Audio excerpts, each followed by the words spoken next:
Bienvenue dans cette nouvelle édition du Non-Stop Info. Au sommaire, la justice du Burkina Faso en pleine refonte.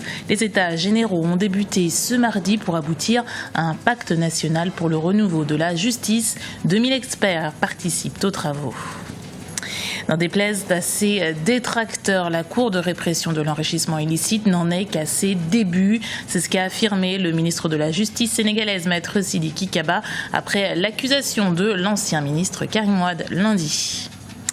Après avoir réglé un contentieux de plusieurs années sur le Nil bleu, ce lundi, l'Égypte et l'Éthiopie poursuivent leur coopération économique. Les secteurs de l'agro-industrie et des infrastructures ont été abordés lors d'un forum économique. Mais d'abord, reporter l'élection présidentielle de 10 jours pour apaiser les tensions au Togo. C'est ce que propose la CEDEAO, la communauté économique des États de l'Afrique de l'Ouest. Son président en exercice, le chef d'État ghanéen John Dramani Mahama, s'est rendu au Togo pour rencontrer candidats et membres de la commission électorale. Un délai de 10 jours permettrait, selon lui, de vérifier le fichier électoral et de donner le temps aux candidats de faire part de leur contestation.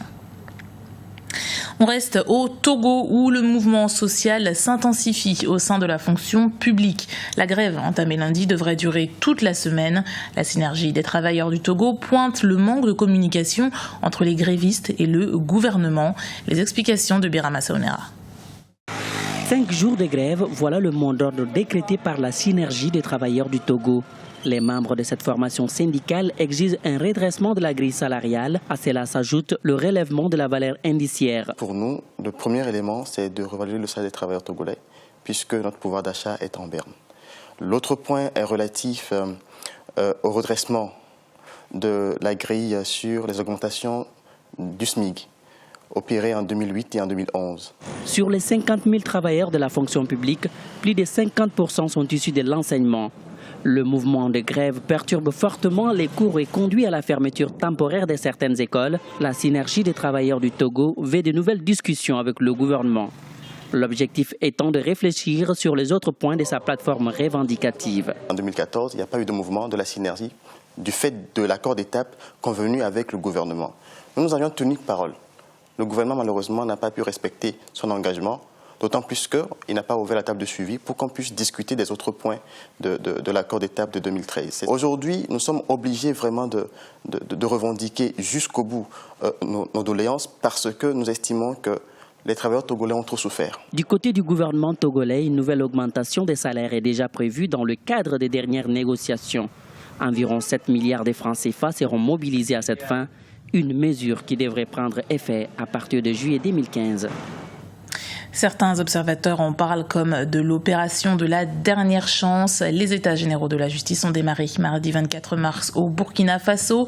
Des travaux destinés à définir les moyens de rendre effective l'indépendance de la magistrature, mais aussi à réintroduire la confiance des citoyens en leur système judiciaire. Aminata Jack.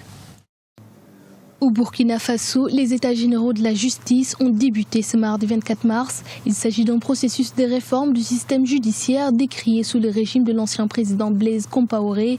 Plus de 2000 agents de justice participent à ces travaux. Il s'agit de ce que nous appelons des États généraux de la justice, c'est-à-dire une espèce de forum où tous les acteurs de la justice vont se retrouver pour poser le diagnostic de ce que nous appelons la maladie de la justice burkinabé. Vous savez bien que au cœur des revendications et des aspirations des Burkinabés, ce qui a même abouti à l'insurrection populaire, c'est l'impunité et surtout cette revendication d'exiger une justice pour tous. Selon l'avocat burkinabé, un pacte garantissant l'indépendance de la justice et la réhabilitation de la confiance entre les citoyens et la justice devrait être adopté au terme de cette rencontre. Avec les organes de la transition, il s'agira de se doter d'une feuille de route pour aboutir à une véritable réforme, sinon à une refondation du système judiciaire pour permettre désormais, par exemple, à la justice d'être libre et indépendante. C'est surtout cette attente de tous les acteurs que les Burkinabés sont en tout cas en droit d'espérer de ces assises, sinon ça sera encore des assises de trop, parce que que des états généraux, on en a déjà vu. En décembre 2014, le président Michel Kafando avait annoncé la tenue de ces états généraux de la justice afin de concevoir des réformes approfondies dans le secteur. Les travaux se poursuivent jusqu'à ce samedi 28 mars. Au Sénégal, comme annoncé, la défense de l'ancien ministre Karim Wade s'est présentée devant la Cour suprême pour se pourvoir en cassation. Le fils de l'ex-président Abdoulaye Wade a été jugé coupable d'enrichissement illicite par la justice lundi 23 mars. Il est écopé d'une peine de 6 ans de prison et de 210 millions d'euros d'amende. Son père a d'ailleurs appelé à un grand rassemblement en sa faveur vendredi dans la capitale, Dakar. Et le procès très suivi de l'ancien ministre ne sera pas le dernier du genre. C'est le ministre de la Justice, Sidiki Kaba, qui l'a annoncé lors d'une conférence de presse ce lundi. Selon lui, d'autres personnalités de l'ancien régime seraient concernées par des procédures judiciaires. Aminata Jack. La traque des biens mal acquis va se poursuivre au Sénégal. Face à la presse ce lundi 23 mars, le ministre de la Justice Sidiki Kaba a assuré que Karim Wade et ses co-accusés ne seront pas les derniers à être jugés par la Cour de répression de l'enrichissement illicite. Selon le garde des Sceaux, la lumière doit être faite sur d'autres dossiers concernant la gestion des deniers publics des dignitaires du régime de l'ancien président Abdoulaye Wade. La décision de la Cour de répression de l'enrichissement illicite s'inscrit dans le cadre de la lutte contre les atteintes aux biens publics. Ce dossier est le premier, mais il ne sera pas le dernier à être évoqué par la CREI. Des procédures judiciaires concernant des personnes présumées avoir abusé de deniers publics sont en cours d'instruction. De leur côté, les libéraux dénoncent l'acharnement du gouvernement qui, selon eux, ne vise que ses adversaires politiques. Quand on parle de traque des biens mal acquis, je veux bien qu'on fasse la part des choses. Parce que quand nous parlons de réduction des comptes, nous sommes preneurs, je dirais même que nous avons été les premiers à demander la réduction des comptes. Parce que quand quelqu'un gère les deniers publics, quand quelqu'un gère un ministère bien déterminé, il est tout à fait normal qu'il puisse rendre compte.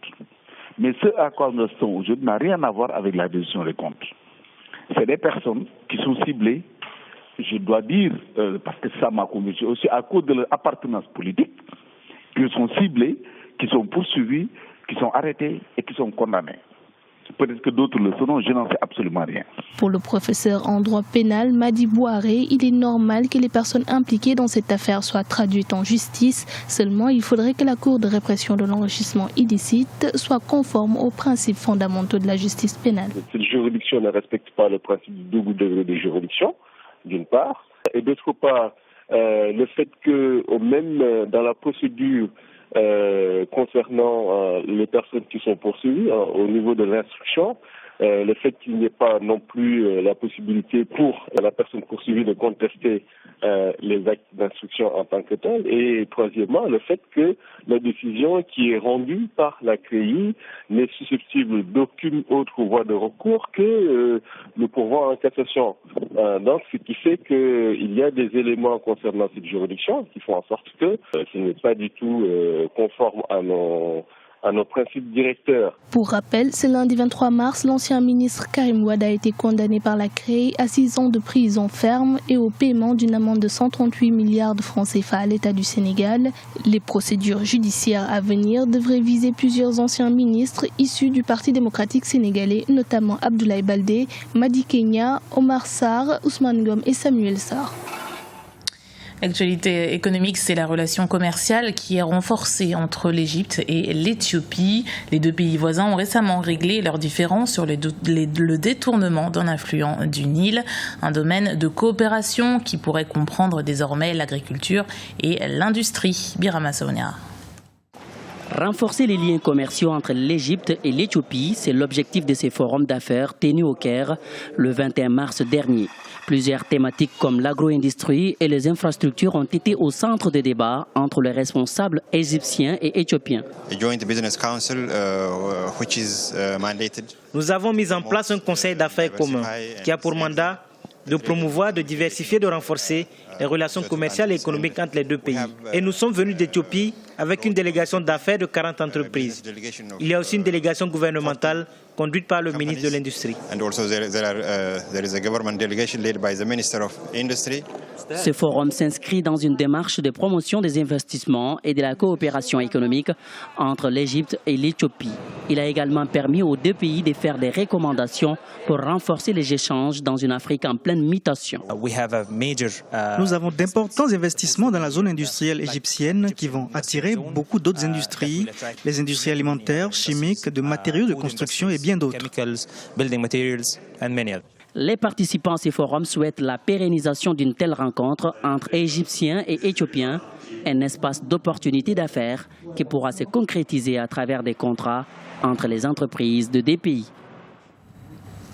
C'était le journal de la rédaction. Merci de l'avoir suivi. Retrouvez dans un instant une nouvelle édition du Non-Stop Info sur Africa 24.